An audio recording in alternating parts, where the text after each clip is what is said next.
Vamos ao texto, João capítulo 4, a partir do versículo 43. Eu lerei aqui na versão Almeida, século 21, para ficar mais fácil para acompanhar. Almeida, século 21. Vê se tem aí também no sistema. Lute por sua família, é o tema da mensagem de hoje, que pregaremos com a permissão do eterno Deus. Almeida 21, senão eu leio na NVI mesmo, tá? Vamos orar pela palavra, pela pregação. Papaizinho, na tua presença mais uma vez em oração, nesse momento nós clamamos ao Senhor, para que tu fales ao coração de todos e de cada um que está aqui, que o teu filho desapareça e que somente o Senhor Jesus possa resplandecer. Esconde teu servo atrás da tua cruz, e que as palavras dos lábios e o meditar do coração sejam agradáveis a ti, rocha nossa e redentor nosso. Oramos em nome de Jesus, amém. Conseguiu aí, né? Até o 54, vamos lá. Passados os 2 dias, ele partiu dali para Galiléia, porque Jesus mesmo havia declarado que um profeta não recebe honras em sua própria terra. Logo que chegou a Galiléia, os galileus o receberam, porque tinham visto todas as coisas que fizera em Jerusalém por ocasião da festa da Páscoa, pois também eles tinham ido à festa. E foi novamente para Caná da Galileia, onde havia transformado água em vinho, o primeiro milagre feito publicamente por Jesus. Havia ali um oficial do rei, e o seu filho estava doente em Cafarnaum, uns 30 quilômetros de distância. Quando ele soube que Jesus viera da Judéia para a Galileia, dirigiu-se a ele e rogou-lhe que fosse e curasse seu filho, que estava à beira da morte. Então Jesus lhe disse: se não contemplardes sinais e prodígios, jamais crereis. E o oficial suplicou-lhe: Senhor, vá antes que meu filho morra. Jesus lhe respondeu: vai, teu filho viverá. O homem creu na palavra que Jesus lhe dissera e partiu. Enquanto se dirigiu para casa, seus servos foram ao encontro dele e lhe disseram que seu filho estava vivo. E ele lhes perguntou a que hora ele havia melhorado, ao que lhe responderam: a febre o deixou ontem à hora 7ª, por volta de 13 horas, 1 da tarde. O pai reconheceu que naquela mesma hora, Jesus lhe afirmara: o teu filho viverá. E ele creu com toda a sua família. Meus irmãos, quero encorajar a todos vocês a lutarem por suas famílias. Nossa família é um presente que Deus nos deu. A família, ela é extremamente relevante, isso aqui dispensa comentários. Quando você pensa, por exemplo, em família e igreja, você vai entender que família precede igreja. Primeiro Deus criou família, só depois Deus vai criar a igreja. É muito comum, quando a gente vê as famílias em crise, a gente pensa assim: é porque as igrejas não estão oferecendo propostas suficientes para abençoar a família. Não são igrejas fortes que farão famílias fortes, é o contrário disso aí. Famílias fortes farão igrejas fortes. As igrejas nada mais são do que o reflexo daquilo que está acontecendo dentro das nossas famílias, em nossos ambientes familiares. Então eu gostaria que você prestasse atenção nesse sentido. Não pode ser só uma frase de efeito, não pode ser só uma frase, uma palavra de impacto. A família é a base de tudo, é a base da sociedade. Isso aqui tem que ser uma convicção, porque quando tivermos essa convicção, a gente vai lutar com todas as nossas forças pela nossa família. Lutaremos pelos nossos filhos, lutaremos pelo nosso cônjuge, pelo nosso casamento, pelos nossos pais, lutaremos pelos nossos sobrinhos, por todos aqueles que Deus nos colocou para fazer parte, chamar de corpo, chamar de ambiente familiar. Vamos tentar subdividir para facilitar a compreensão, pelo menos 3 pontinhos, que é o típico de um sermão batista.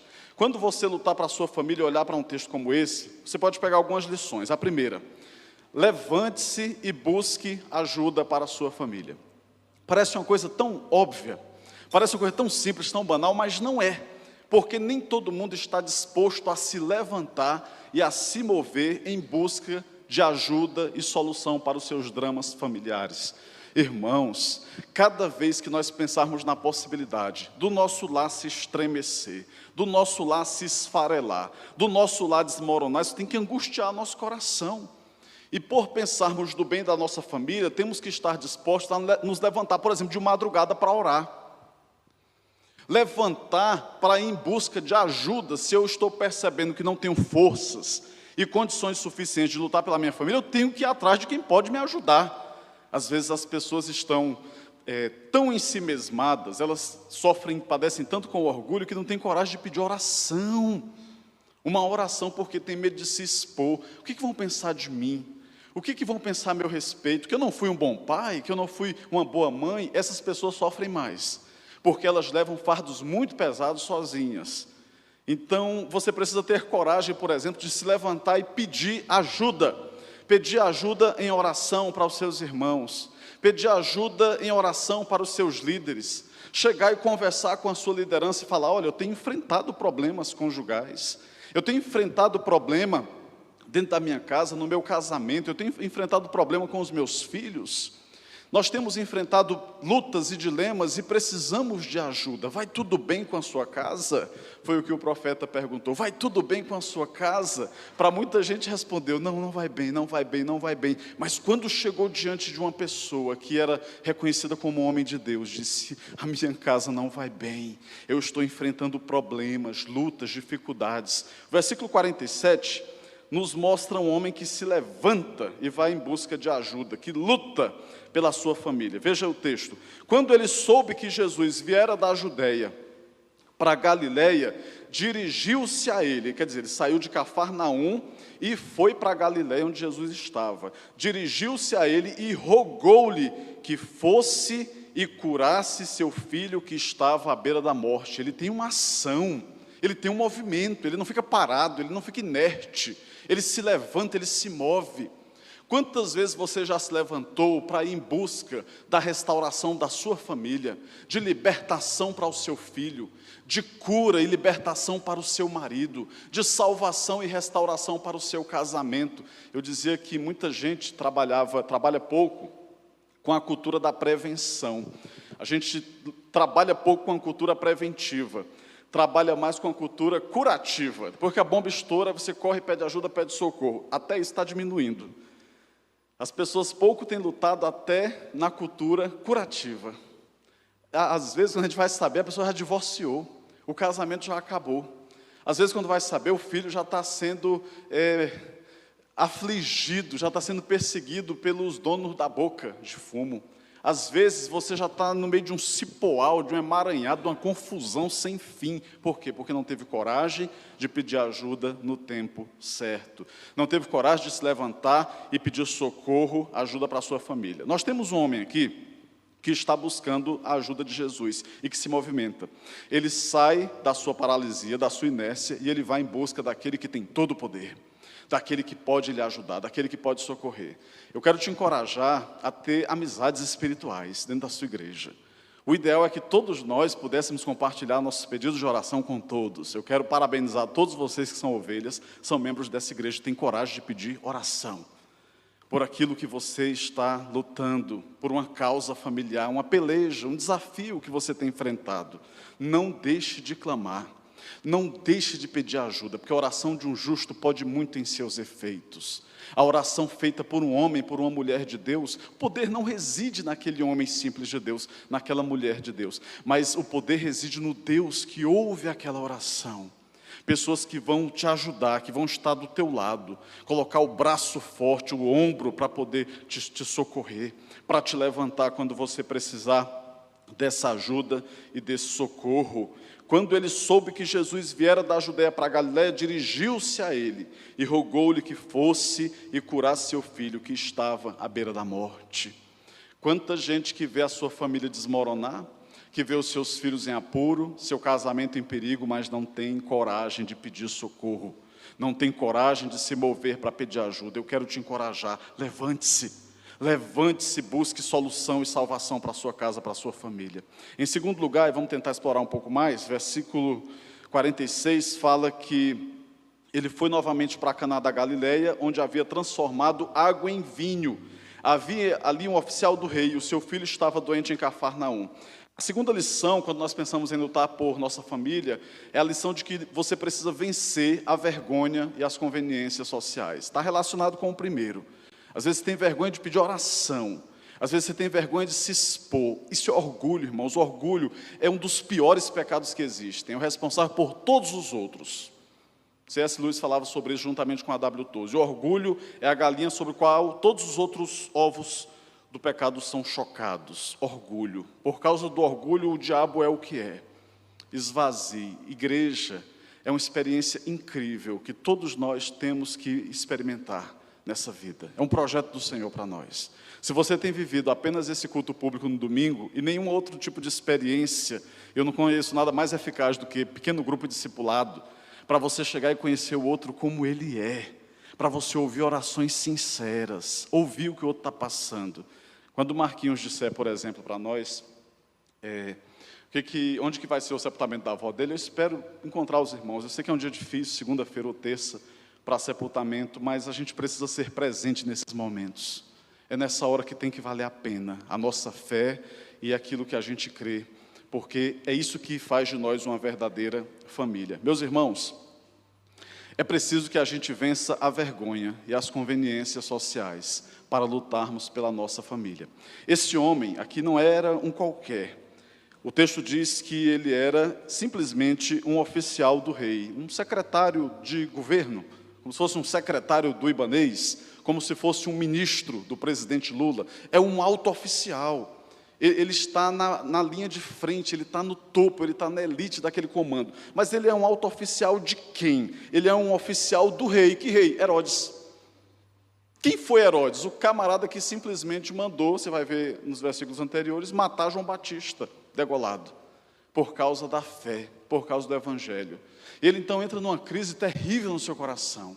Como é que eu vou em busca de alguém que o meu Senhor odeia, que o meu Senhor tem repugnância, que Ele deseja matar? Como é que eu vou fazer isso? Conflitos de interesses. O que importa mais para mim? Manter meu emprego ou salvar meu filho? Manter o meu bom salário ou salvar a minha família? Manter a minha postura e credibilidade social e patente social ou salvar o meu filho? O que mais importa para você? Salvar sua família ou manter a sua pompa? Manter o seu status social? O que importa para você? Manter o luxo e o requinte da sua casa a troco de corrupção e sabotar sua família? Ou o que importa? O que é mais importante para você? Que você tem um homem que está numa crise severa, profunda. Só que ele está vendo que trabalhar com Herodes tem os seus benefícios. Quanto mais perto você está do topo do poder, mais benefícios você tem. Um bom plano de saúde, boa grana, muita influência. Eu trabalhei um tempo com um prefeito do interior do Maranhão, e era engraçado, parece que o rio só corria para o mar. A quem muito tinha, muito era dado. O cara tinha frota de carro na época, mas um dia aconteceu de não ter nenhum carro à disposição. Ele falou: estou sem nenhum carro aqui. Aí naquela hora apareceu um monte de mão. Aqui. E às vezes o pobre coitado que não tem carro, precisando de uma carona, todo mundo faz de conta que não está vendo. Todo mundo se faz desentendido. Então, essa lógica, eu estou muito perto do poderosão, do homem que tem a caneta, daquele que fala e as coisas acontecem. Mas aquilo não significou nada na hora que o seu filho estava à beira da morte. Com certeza, aquilo que havia de avanço de medicina naquela época já tinha sido colocado à disposição daquele oficial, do rei Herodes, mas não serviu de nada. Porque chega no momento, irmãos, em que toda a nossa capacidade, toda a nossa inteligência, toda a nossa ciência, toda a nossa técnica não representa absolutamente nada para nos dar as respostas que a gente precisa. E é nesse momento em que Deus começa a nos humilhar e dizer assim: e aí, quem é que manda em quê? De quem é que vem a resposta? Quem é que sustenta e faz com que todas as coisas se mantenham? Se não sou eu, o próprio Deus. Então aquele homem entra em crise, porque ele começa a descobrir que aquele homem a quem ele servia no seu trabalho era muito poderoso. Podia muito, mas não podia tudo. Tinha capacidade? Tinha, mas também era limitado. E ele precisava de alguém que estava acima daquele homem. Só que aquele que estava acima de Herodes era odiado por Herodes, que era Jesus. Então ele entra em crise. E são crises que a gente entra muitas vezes, porque são crises que são mais do que crises filosóficas, de conceitos, mas são crises de fé. Aquilo que vai mexer com a nossa própria fé. Vale a pena eu manter a pompa, o status, o prestígio social a troco da banalização da minha fé, da fragilização da minha alma, da corrupção dos meus valores? Corrupção, na etimologia, no sentido grego, significa apodrecimento. Corromper valores é apodrecer os seus valores. E guarde bem no seu coração: a porteira por onde passa um boi, passa uma boiada. Na hora que a gente cede para uma flexibilização de um valor moral, nós poderemos flexibilizar milhares de outros valores. Quem rouba 1 centavo roubará 1 milhão. a ocasião faz o ladrão. Cuidado. Quando o escândalo do Mensalão estourou e o processo avançou, eu me lembro que teve uma das CPIs e um dos camaradas que era um dos pivôs, assim, para fazer com que a grana entrasse pelos dutos e pelos canais, ele foi numa CPMI, que era uma comissão parlamentar mista de inquérito, e aí ele falou assim, abatido, ele disse, vocês não têm noção do que eu estou passando. Meus filhos são alvo de chacota na escola. Todo mundo tripudia dos meus filhos, zumbam dos meus filhos. Eu olhei para ele com compaixão, mas pensei assim, devia ter se lembrado disso antes de se meter nessa enrascada, porque custa caro. E quanto, irmãos, que a Bíblia nos adverte sobre isso? A Bíblia diz que é melhor você ficar numa casa com um pedaço de pão seco e em paz, do que estar numa casa forrada de luxo, de dinheiro e no meio de muita guerra e insatisfação. Dinheiro não traz aquilo que para nós é o essencial, ajuda e muito, mas não traz aquilo que é o essencial. Simplicidade você encontra em amar e servir ao Senhor Jesus. O maior legado, o maior presente que você pode deixar para a sua família, o legado e a fé. Então, você tem aqui um oficial que entra em crise. E ele precisa vencer a vergonha e as conveniências sociais para poder lutar pela sua família. E foi novamente para Caná da Galileia, onde havia transformado água em vinho. Havia ali um oficial do rei, e o seu filho estava doente em Cafarnaum.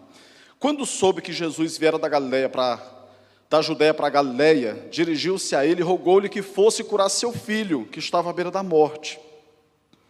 Ele rogou. Não é tão poderoso? Ele não dá a ordem, porque ele é tipo um ministro de Estado. O ministro de Estado tem muito poder, irmãos. O secretário de Estado tem muito poder. Ele dá a ordem, as coisas acontecem. Mas, de repente, ele fica vulnerável. Ele é um homem que tem que pedir. E não apenas pedir, ele tem que rogar. É um nível agravado de humilhação. Ele não está apenas pedindo, ele está rogando, suplicando. Talvez em meio a lágrimas. Por favor, me ajude, por favor, eu te peço, eu te suplico, me ajude, por favor, por favor. Ele está rogando. Dirigiu-se a ele, rogou-lhe que fosse e curasse seu filho que estava à beira da morte. Nessa hora aqui a gente cega. Quem ama de verdade, cega. Quem ama de verdade, desce do salto. Quem ama de verdade, vence a vergonha e luta pelos seus. E no meio daquela agonia, quem já acompanhou pessoas em hospital particular ou público, principalmente público, você vê a agonia que é aquilo ali. Quando minha mãe ficou internada no hospital de Brasília, quase um mês, pedra na vesícula que estava evoluindo para pancreatite. Foi muito difícil. Principalmente minha irmã Adriana ficou lá cuidando dela. Mas muitas vezes a gente viu o pessoal chegando de madrugada, à noite, com o filho no colo, e sem pediatra, e eu quero entrar, e guarda segura, e eu vou fazer um escarcéu aqui, vou quebrar tudo e vou entrar. Por quê? Porque ama. E sabe que a criança, quem vai procurar um hospital de madrugada com um filho pequeno, não vai porque quer passear, mas vai porque está precisando de socorro. Às vezes uma criança pelando de pegar fogo de febre, convulsionando, e você precisa de uma resposta, você precisa de uma ajuda, precisa de um socorro. Um dia você pode andar toda empavonada, né, empinada, no salto, mas na hora do desespero, você larga salto para cá, você fica descabelada, você grita, você corre, e você enfrenta o que tiver que enfrentar, porque você está lutando por quem você ama. Você se levanta, você vence a vergonha e as conveniências sociais. Você tem coragem de abrir mão daquilo que te dá status para salvar sua família? Você teria coragem de abrir mão daquilo que te dá conforto social para lutar pelos seus? Você teria coragem de abrir mão daquilo que talvez foi tão difícil para você adquirir, mas que você percebe que há um conflito de interesse entre aquilo que você precisa e aquilo que você tem? Então isso aqui tudo merece nossa reflexão. E por último lugar, irmãos, em terceiro lugar, eu quero dizer que lutando por sua família, você precisa clamar a Jesus e colocar sua fé em ação. Esse é o ponto mais importante dessa mensagem. O versículo 47 fala que aquele homem se dirigiu e rogou que Jesus fosse, curasse seu filho que estava à beira da morte. Ele clama a Jesus mas ele também coloca a sua fé em ação. 49, e o oficial suplicou-lhe: Senhor, vá, antes que o meu filho morra. Jesus lhe respondeu: vai, o teu filho viverá. O homem creu na palavra que Jesus lhe dissera e partiu. A gente quer meio que ter o controle de tudo, né? O controle da situação. Então imagine, ele está com o filho à beira da morte. Ele sabe que Jesus tem poder para curar o seu filho. Ele viaja ali cerca de 30 quilômetros a pé, não tinha caminhonete, não tinha carro, não tinha moto como tem hoje. E ele faz aquela viagem exaustiva, cansativa, ele chega e Jesus diz assim: pode ir que seu filho vai ser curado. Pelo amor de Deus, eu preciso que o Senhor vá. Porque a gente tem meio que a impressão que nós sabemos tudo o que é que tem que ser feito, o que é melhor. Então nós não conseguimos descansar enquanto não sentimos que estamos no controle de tudo, de todas as coisas. Nós precisamos aprender a descansar no Senhor. Nós precisamos aprender a confiar no Senhor. Nós precisamos aprender que o Senhor, o nosso Deus, Ele é Senhor sobre todas as coisas. Deus é Senhor sobre o cronos, Deus é Senhor sobre o tempo.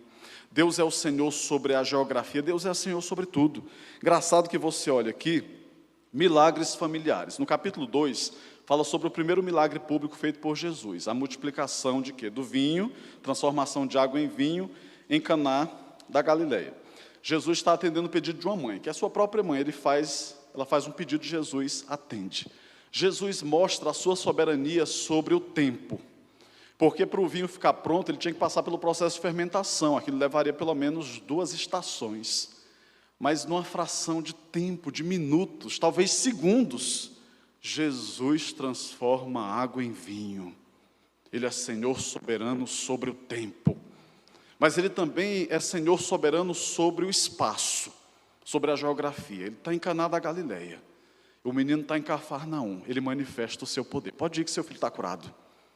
E o texto, irmãos, isso aqui não é preciosismo, não é porque estava sobrando papel e decidiu colocar, é porque Deus sabia que era importante a informação que nós temos aqui. 51. Enquanto ele se dirigia para casa, seus servos foram ao encontro dele e lhe disseram que seu filho estava vivo. E ele perguntou a que hora ele havia melhorado. Ao que lhe responderam: a febre o deixou ontem, à hora 7ª, por volta das 13 horas. O pai reconheceu que naquela mesmíssima hora, Jesus afirmara: o teu filho viverá. E ele creu com toda a sua família. Deus é Senhor sobre o tempo, mas também é Senhor sobre o espaço. Você pode ter um filho, você pode ter um parente que esteja a milhares de quilômetros de distância de você. Orações feitas na terra são ouvidas instantaneamente no céu. Aonde for preciso, Deus manifesta seu poder, de graça, de bondade, de misericórdia. Estou tão triste, porque o meu pai, minha mãe, meu filho, meu sobrinho está internado lá no hospital de base, está internado no hospital particular, lá no Gama, lá em Valparaíso, lá no outro estado. Tem alguém que está aqui contigo ouvindo tua oração, mas também está lá naquele leito de UTI, naquele leito de hospital. Orações feitas na terra são ouvidas instantaneamente no céu. E Deus é soberano sobre o tempo. Processo de vinho que levaria 2 estações para ficar pronto. Em segundos, minutos, ficou pronto o vinho. Transformou água em vinho. E uma oração, uma manifestação do poder feita em Caná da Galileia, reverberou lá em Cafarnaum. E o menino, naquela hora exata, foi curado. Porque Deus é um Deus que é soberano sobre todas as coisas. Clame a Jesus e coloque sua fé em ação. Ele podia vacilar naquele momento. Podia dizer assim: por favor, vamos comigo, eu estou pedindo, não pedi nada para o Senhor, estou implorando, estou suplicando. Calma, acalma seu agoniado e seu atribulado coração. Confie no Senhor. O tempo de Deus é diferente do nosso tempo. Os pensamentos de Deus são diferentes dos nossos pensamentos. E os processos de Deus são diferentes dos nossos processos. Nós precisamos aprender a descansar no Senhor. Deus não cede à nossa pressão do imediatismo. Ele não é obrigado a se submeter a isso. Ele faz as coisas todas conforme o seu querer. Porque Deus sabe os processos que nós precisamos atravessar. Talvez a situação daquele menino era tão grave, irmãos, tão grave, talvez já estava morto, que o Senhor instantaneamente se manifestou. E ele foi completamente restaurado. Valeu a pena se mover. Valeu a pena sair da aflição, da angústia, de ficar simplesmente dentro de casa, remoendo aquela angústia, olhando para o filho doente e angustiando-se cada vez mais. Se tivesse Google na época, né, pesquisado no Google todas as informações sobre aquela enfermidade e ficado mais atribulado ainda. Então ele preferiu fazer aquilo que realmente geraria algum efeito, que surtiria efeito e daria algum resultado. Ele foi em busca de Jesus. Foi em busca daquele que poderia curar, que de fato curou seu filho, que curou e restaurou a sua casa, né, e toda a sua família. Que texto rico, que texto precioso. Enquanto se dirigia para casa, seus servos foram ao encontro dele e lhe disseram que seu filho estava vivo. E ele perguntou a que hora ele havia melhorado. Ao que responderam: a febre o deixou ontem à hora 7ª.